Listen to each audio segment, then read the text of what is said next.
Good morning and welcome to Recipe for Success. My name is Nancy Giacalone. And if you are new to this podcast, the point of it is I have a deep love of cooking. And one of the things that I realized fairly early on is that cooking has so much in common with so many other areas of our life. There's always one ingredient or technique or secret sauce that is critical to the success. And really, isn't that true of business as well? I'm really excited to introduce today's guest. She is a first-time podcast guest. Her name is JoLynn Jones. I happen to know her from my personal life, and she is a coach, and she specializes in decluttering your life and mind, which don't we all want that? So welcome, JoLynn. I would love it if you would introduce yourself to the audience and tell everybody a little bit about yourself. Well, hi, Nancy, and thank you. And congratulations on your 3 years of your podcast. Thank you. It's really cool. I love listening to it and seeing what people are creating out there in the world. It's pretty cool. So congratulations. So a little bit about myself. I'm JoLynn, and I own JoLynn Jones Coaching, and I own Cleaning by Design Pro, which is a professional organization and cleaning company. And a little bit about myself is I have a deep passion of helping people. I do. It's always been in me, and being in service and helping people create the life they want. So, the little bit of life change you had asked me about what brought me to this point was I had owned and operated my own business for 20 years. It was a chiropractic office, and I started that from, I think I was 25, 26 when we started that, my husband then, and that gave me the love for business. And I've always had a coach. But I found myself in a divorce, and I was, wondering what I'm going to do next. And so I started cleaning. It was, my girlfriend had a company, and I went and did that through my divorce, and I fell in love with it. So, but everybody kept saying, you have to have a job with benefits. You have to have a job with benefits, JoLynn, and I listened to them instead of listening to myself, and I sought out a position that had benefits. And right away, I realized the lack of leadership, the lack of what I needed in a position, and the biasness that I experienced, that kept me driving myself. I can do better than this. So I stayed there for about 3 years. But in that interim, I was able to work from 6 to 2:30, and I would go clean, and I kept those clients. And so I worked those 2 jobs for 3 years, and then I went and started my cleaning company and did that. Worked for a health and wellness doctor. She was a naturopath after that, and that gave me the love of coaching. Even though I'd had coaches, it gave me the love of coaching. And that's when I went back to school and got certified. Awesome. Well, we had a couple comments. Tracy McPhee says, thank you for this lovely topic and meaningful content. So yay. Hey. And we can always count on my mom, who is one of the biggest fans, to tune in. Says, good morning, ladies. So, okay. So and I'm going to have to put my glasses on to read this because this is a tricky one for me. Okay, pretty. So your website indicates that you're professionally trained as let's see if I can say this right, an ontological coach. Did I say it right? Yes, it is. Okay, what exactly is that? And what exactly is that? And how did you decide that was the discipline you were most interested in? Well, I didn't know anything about the discipline. And so I was in the dark when I showed up at school. So I did not know that, but it is an amazing discipline. So ontological coaching is coaching from being, who you're being, who do you want to be? And when you don't have an awareness of who you're being, you've got to have an intention and want to be self-aware. And that's really who your being is. And if you don't have that self-awareness enough, true change can't happen. It really can't, because you're still caught up in your patterns and your stories. And that's my job as your coach, is to come in and disrupt those stories, disrupt those patterns, and teach you a new way of being, of how you want to be. And that's really what ontological coaching is. is coaching from being.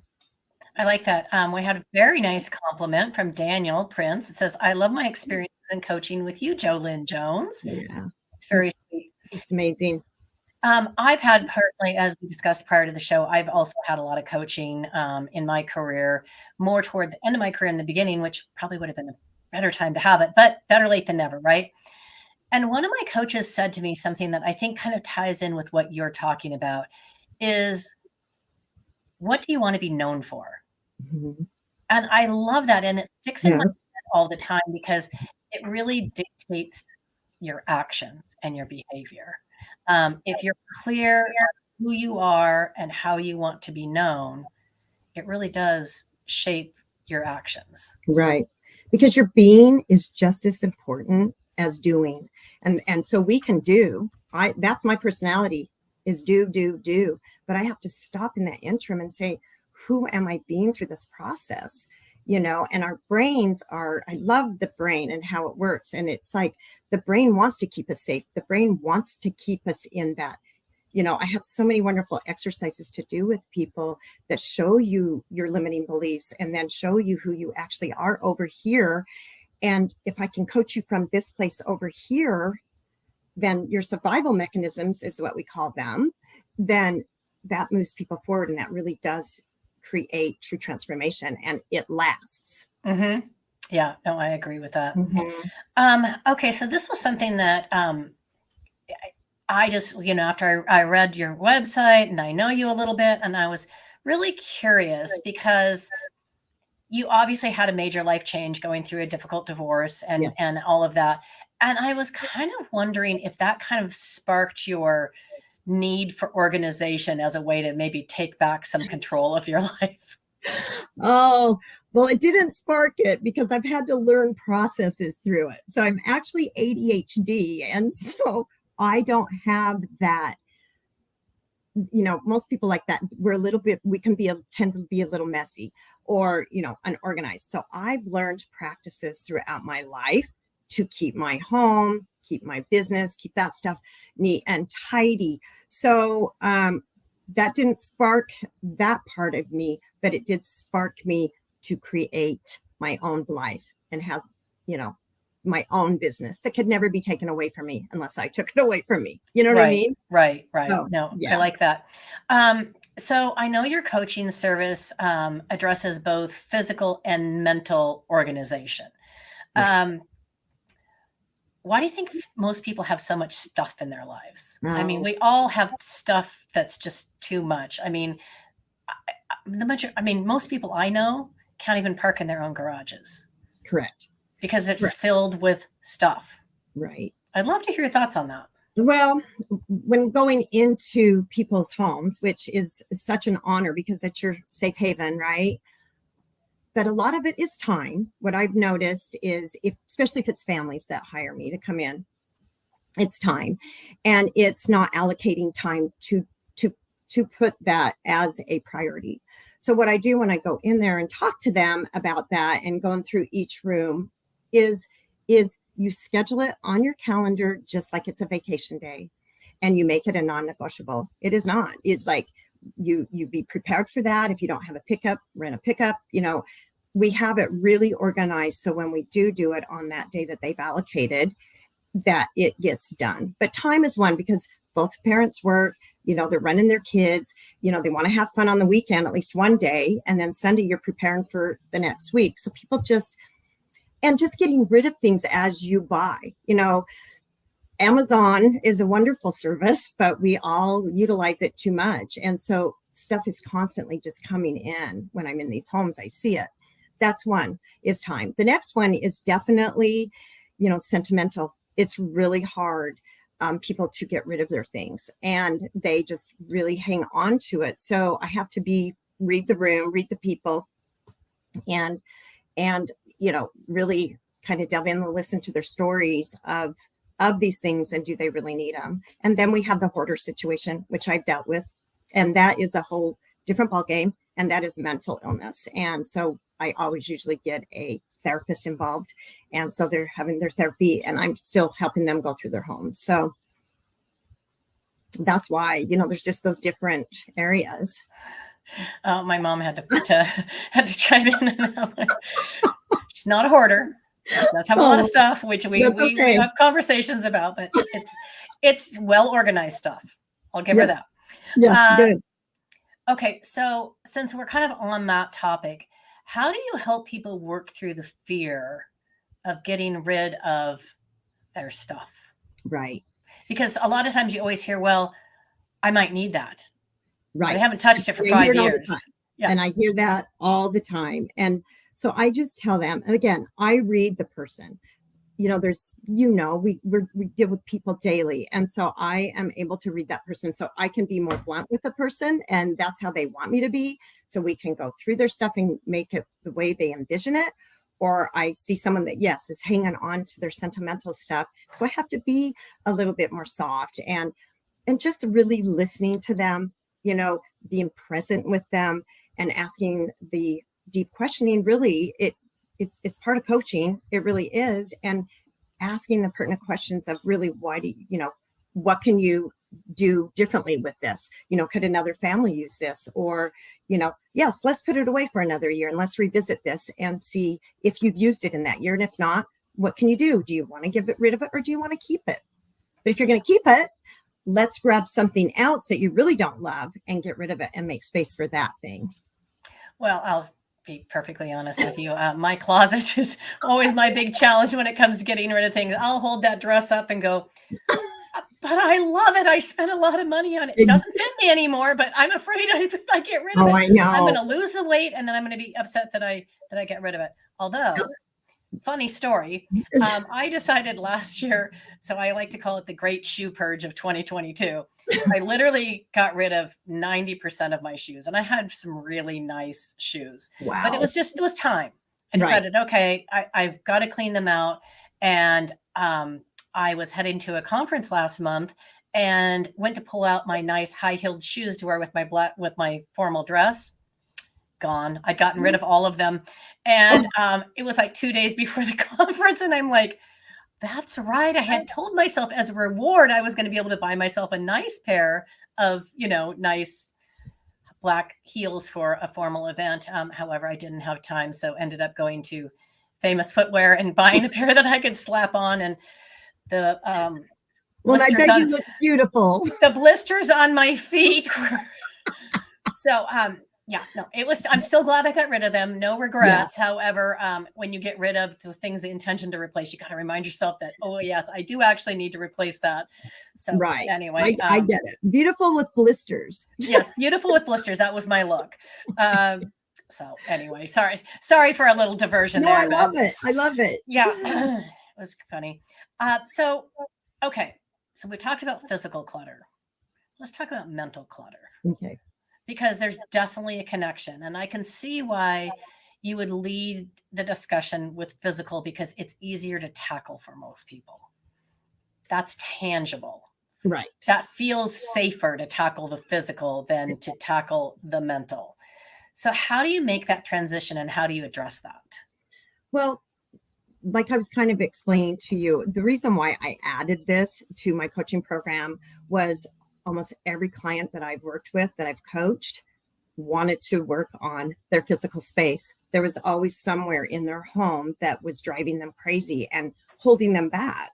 So I thought, well, that's a weird correlation. You know what I mean? And so even though I have my other business out here and I'm doing it, when I was coaching everybody, even business owners, I got to work on my house. I got to work on my house. And so I thought, well, I'm adding that to my coaching program, because that's going to alleviate that nag back in your brain that I need to get this done. So once we make that space calm, because all the studies show clutter creates chaos inside. And once we make your space calm, then we can really delve into your mental clutter and see what's going on. I like that. So once you get to the point where, you've worked with them and you've identified some of their mental roadblocks, the clutter that maybe they're holding on to because it feels safe. Mm-hmm. How do you help them clear that space and move past those roadblocks that they have? Well, again, I have a whole life assessment I do. that's the first thing we fill out, is basically what are they wanting and needing from me as their coach. And then I have a whole life assessment. And these pillars are from the hours and hours of coaching. It's the same, a lot of the same thing. We all have a lot of the same narratives. So having people fill out this assessment gives me a gauge of where they're at and what priority is, the first priority. We can't work on 7 different areas at once. Obviously, we'd be overwhelmed. But we take whatever. Let's say it is health and wellness, because I was a health and wellness coach for 3 years. It's a huge passion of mine. I, ran a chiropractic office that was all about health and wellness. So that is dear and near to my heart. So let's take that. So I give you your whole life assessment. We focus on that. And I always coach within a project. So we make a project out of that. And so I've already kind of talked about survival mechanism and your, essence. And that is something that I work with people with. And it's a really fun exercise. So that's where I coach from. That's where your clutter is. Your brain is made to keep you safe. It is. And so us doing practices, and I hate to call it homework because that can be a negative, but I do give people homework, and we really work on things. And journaling, it will save people's life. If people would really learn to journal, it really does get all those thoughts and patterns out on paper, so you can see what is going on. Right. I said, Connie said, I agree. Clutter does create chaos. It does.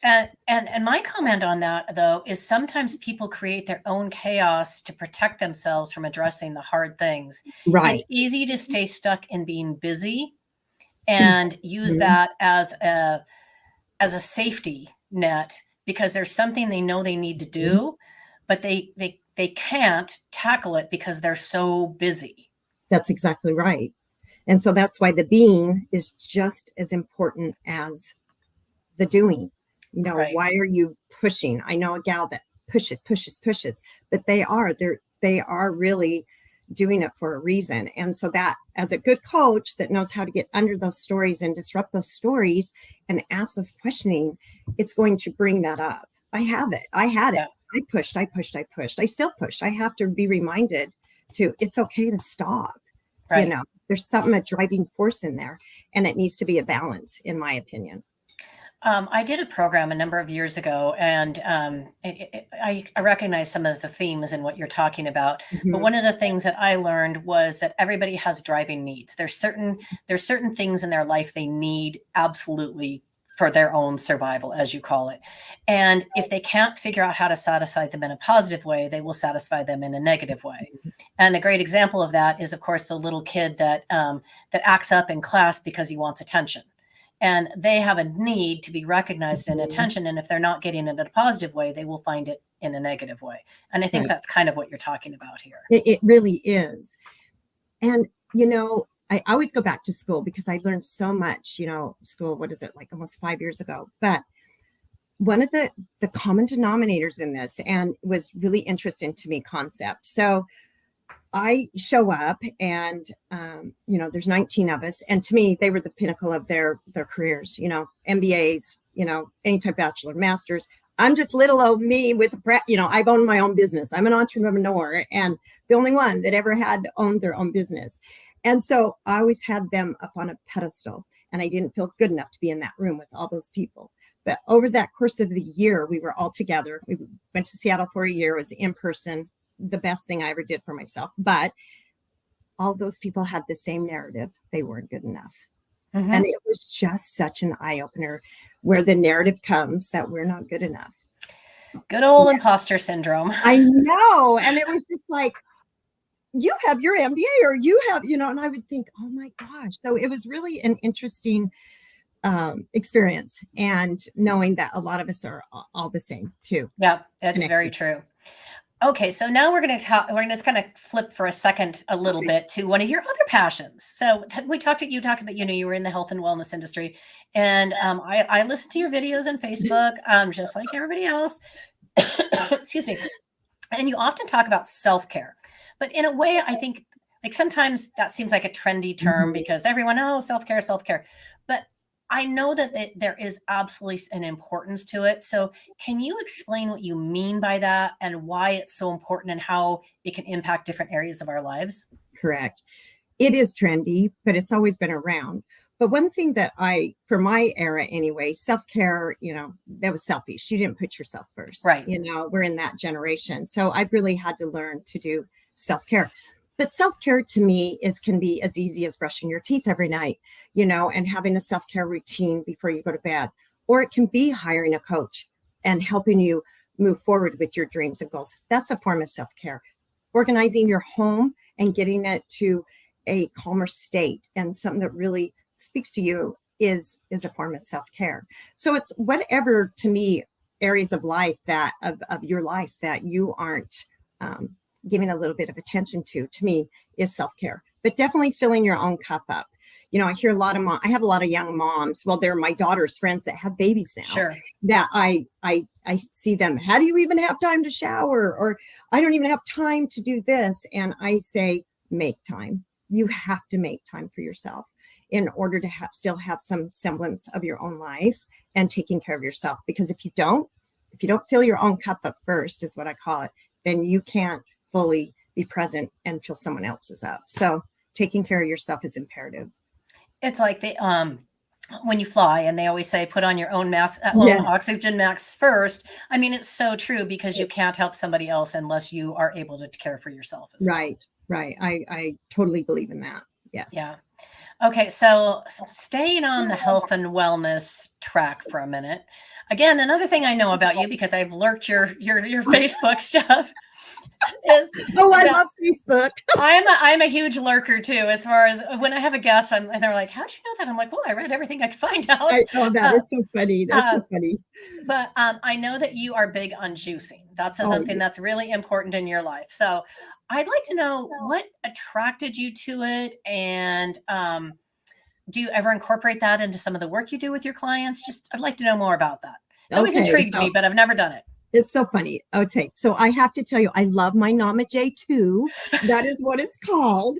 And I should be a distributor because I get so many DMs, what is that? So I've just really, my whole adult life, I had this old antiquated juicer that had a million parts to it. And then I bought another one that was just horrible. Got it off Marketplace, Facebook Marketplace, right. Terrible, and a waste of money. And then my son's came to me, and his buddy is like this guru, of health.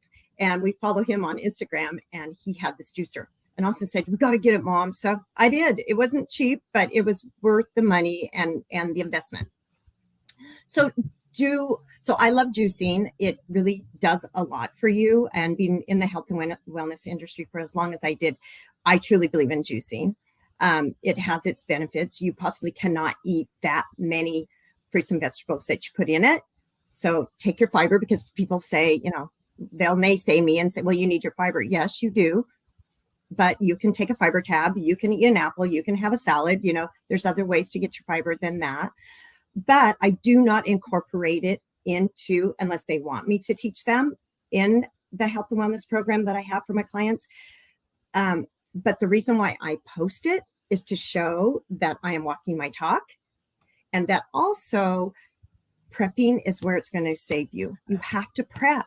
People don't realize the value in prepping and having everything ready for your week so you can have success, whatever that is for you. Just eating better or weight loss, whatever, but prep. And that's why I show that. And whole foods.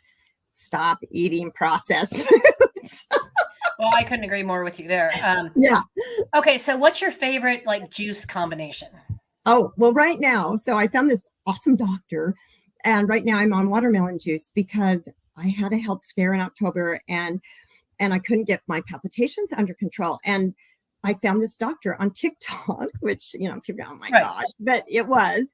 And she is a real doctor. I sought her out, and she believed in watermelon juice and coconut water, and then obviously electrolytes in your water. So Relight, I use a Relight. I'm not plugging that, but it has helped me. I got my palpitations under control. And watermelon juice and coconut water goes to the cellular level of your body. So, and I'm telling you, it's really helped me. So I don't have to have celery juice because I absolutely despise it. Celery juice, that's not my favorite. I do use celery and beet and apple, and I have all kinds of concoctions that I do. But I mainly stay true to the watermelon right now. That's really interesting to know. Yeah, I've like I say, I've never personally done the juicing. I've been places where I always like to try the different juices, but Right. as much as I try, if there's too much celery in it, I just can't drink it. It's the one You don't have to have it. Okay, good to know. I feel much better about that. I don't have celery. Much better. I do not have to have. Did you all hear that? I do not have to have celery. Okay, so we made it to the fun part of the show, which is my 5 burning questions. You're done awesome. Okay, other than juicing, what is your absolute favorite food in the world, and can you cook it? Okay. Well, my nemesis and my favorite thing is anything baked. That is, anything sweet is my favorite thing. So, and can I bake it? Yes. Cookies, my favorite time of the year is Christmas as far as baking. And so I love my sugar cookies. I really honed that recipe, and people love me to give them to them at Christmas. So probably cookies and actually donuts, but I do not know how to make a donut. Oh, very nice. I think you're the first person that came up with a sweet as an answer, so I like it. Oh, yeah. In 3 years, that's the first one. So really? Oh, it is. It give me is. my sugar. Yeah, I'm good without this. My mom would say, I am like not. She's always like, "Where'd you come from?" Because I do not have a sweet tooth at all. Oh, wow. I'll take something salty over something sweet Really? any day of the week. Yeah. I don't have any need for sweets. I like to bake them. It's fun to bake them. I'll bake it and give it away, but it's not something. Yes. I'll taste it, make sure it's good, and that's about it. So, right. Okay. So here's one I always like to ask everybody because I think it's really telling.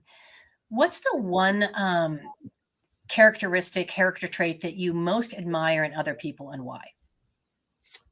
Well, I think vulnerability. I really like people that can be vulnerable and open up and be their authentic self around me, because it actually connects us, because most of us have not the same experience, but a lot of different, experiences that connect us. So I really like vulnerability in people. I do. I like that. Okay, so now we get to turn the mirror on you. What's the character trait in yourself that you are most proud of, and why? I think my perseverance. I really persevered through my journey in the last 12 years. Well, my whole life, but the last 12 years, I've really believed in myself. I knew I could do what I have created. And I think it's perseverance. I love that. Mm-hmm. Okay. So what is one physical space, everyone should tackle first if they want to start their journey to reducing clutter in their lives? I think it's their bedroom, because that is the only place, if you have a family, especially, that is your sanctuary. And I think, how do you envision your bedroom? How do you want it to look? That is your safe haven. That is your place to go. That's your place to journal. That's your place to just be who you want to be. And so I think decorating it that speaks to you, and just creating that safe place for you to go, that's absolutely yours. So I think your bedroom. Great answer. I wouldn't have expected that. So it surprised me. All right. What's your secret talent? Or something people would be surprised to learn about you? No, this is silly, but I laugh. So I love speed. I love going fast. And so I just bought a new car, and that was the first thing I asked Zach. He was the cutest little salesman. And I was like, how big of an engine does this car have in it? And he looked at me like, you crazy lady. But I was like, let's go. So he's like, let's go on the freeway. So we opened that thing up on the freeway to see, and it's not that big of an engine, but it does have quick go. But I really loved the driving games growing up in the arcade, and always wanted to be Mario Andretti, and we always drove fast on the back roads. I grew up in a little farming community, and that was our thing. So like speed. So yeah, funny. I didn't know that about you because I do too. And that's actually how I met my husband. I was racing a car. You were? Okay, we need to go So, racing. yes, we need to have a chat about this. I have to throw this comment up here because when you were talking about the bedrooms, my mom says, "Oh no, Nancy is so happy you said that," because I give her a hard time about the amount of stuff in her bedroom. But Oh, anyway, she has a very pretty bedroom. It's very lovely, but we still have a little oh, we'll have clutter Judy in it. call me. Yeah, she's a sweetheart. Okay, yeah. So the whole driving thing, we're gonna have to talk about that when we said Okay. Okay, last question, and I will let you off the hook for today. Okay. Who is the one person, famous or otherwise, living or dead, that you would most love to sit down, have a cup of coffee, a glass of wine with, and just have a conversation with? Tony Robbins. I love him I love him. He just excites me. I think I have every one of his old CDs that he made. I watch him.